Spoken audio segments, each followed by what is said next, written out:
5th and 6th grade, it consists of further developing the reading skills with an emphasis on personal exploration, either by writing letters to other schools in the program or using interactive internet sites like starfall.com. Here's some examples of these. Like, for 5th grade, you might do something like the picture spelling game, which is basically you have a map on the board or maybe just a bunch of picture cards on the board on different words that you can choose words that they don't know. And each group comes up, one student picks a picture off the card to take back to their group, and at that time the teacher tells them what the word is. And then they try to guess, how to spell the word again. They get a point for each letter they get right. So once again, that's like that whole dictation a little bit, except it's more game-oriented, so it's maybe a little bit more entertaining for them. Stories, songs. Silly sentences is an activity I use to teach writing skills. Basically what you do is you just teach them the 3 groups: adjective, noun, verb, and you can use different designations. There are color-coded cards. There's a lot of different ways to do it. You teach them these 3 groups, and if they take an adjective, a plural noun, and a verb, they can just stick those together and make a simple sentence. And if you use particularly, interesting adjectives like stinky, smelly, cute, ugly, disgusting, things like that, then they can have a lot of fun with it, mixing these words up. And it gives them an initial practice. I've started out where I have them do that adjective, noun, verb form. Then I teach them and, so they can double up any one of those and have a 5-word sentence like stinky and smelly cats run, something like that.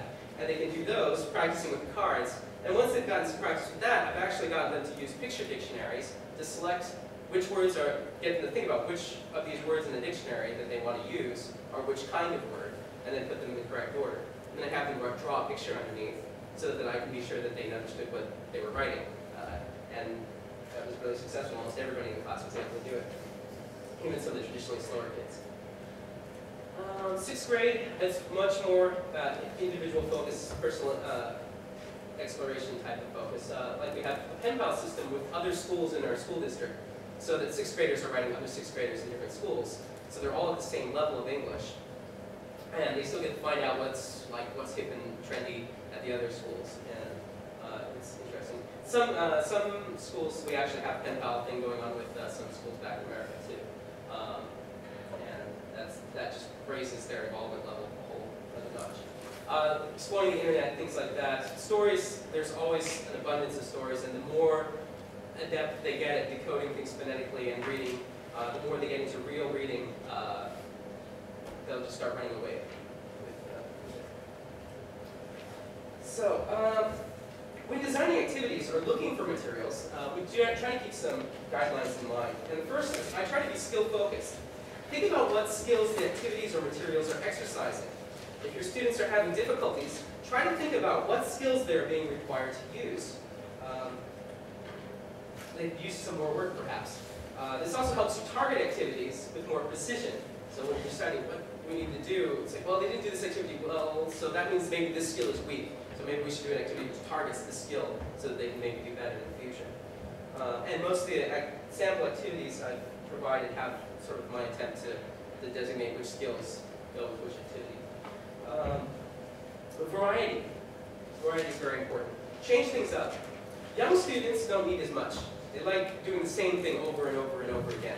But older students need more of a challenge, so they'll quickly get bored with anything. And you need to constantly be thinking of new activities to maybe train the same skills, the same points over and over again. Incremental.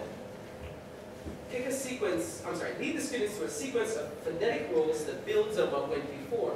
So you have to keep adding on to this, building like a pyramid.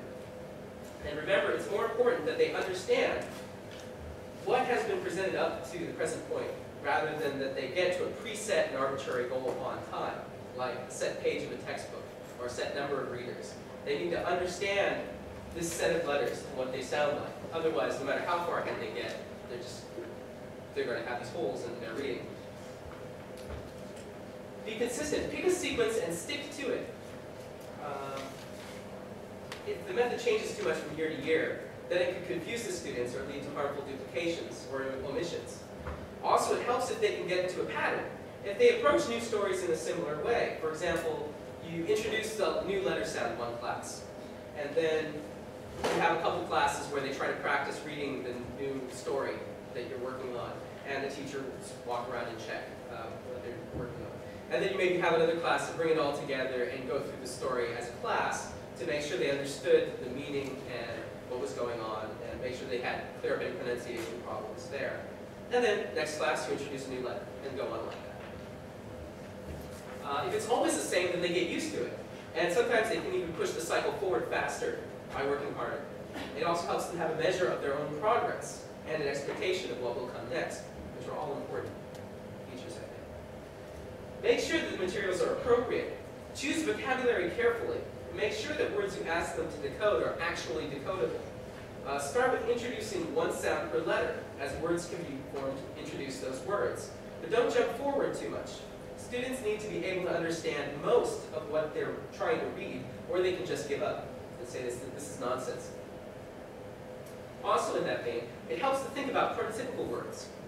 What's a prototypical word? Well, for example, when I say furniture, the first words that come to mind are probably things like desk, chair, table, etc. Those are prototypical words. The word furniture itself would be a superordinate, more broader word, and a word like mahogany desk would be a very specific word or subordinate. Prototypical words tend to be the ones we learn first as children, and as such they're some of the easiest ones to teach children as we're teaching them language. Also, images are powerful. Use them carefully and use them well. If you have a picture book with a lovely picture of a giant fox with wonderful colors and everything, and then underneath there's text which reads, "Once upon a time there was a fox who lived in a cave and loved to eat eggs, and so often that he raided the hen house of Polly the chicken," it's practically useless, because the picture has almost nothing to do with the text that's underneath it. But let's say that you have one page, this is a fox, and you have a picture of a fox and nothing else. That's perfect. Then you have, he likes eggs, and a picture of him happily eating eggs. Then the students can begin to see the relationship between the concepts represented by the images and the concepts represented by the words. Making sure that this is as close as possible to a one-to-one relationship and is still a phonics-based reader is perhaps the most difficult part of selecting readers for a phonics program. Finally, activities and materials should be engaging. They should grab a child's interest. Listen to them. They'll let you know what they think is funny and interesting or stupid and boring. And remember that reading and writing are communicative and can be so. Showing the children how they can be so can be challenging, but the rewards are immeasurable. And above all else, remember that the end goal is eventual communicative independence. Everything must be geared towards the student's achievement of that goal. We must never forget that in elementary school, we have the opportunity to give children the fundamental skills which will open the gateway to a world of ideas that they can discover by and for themselves. And now, I'd like to take any questions that you might have. Thank you very much for listening to me speak.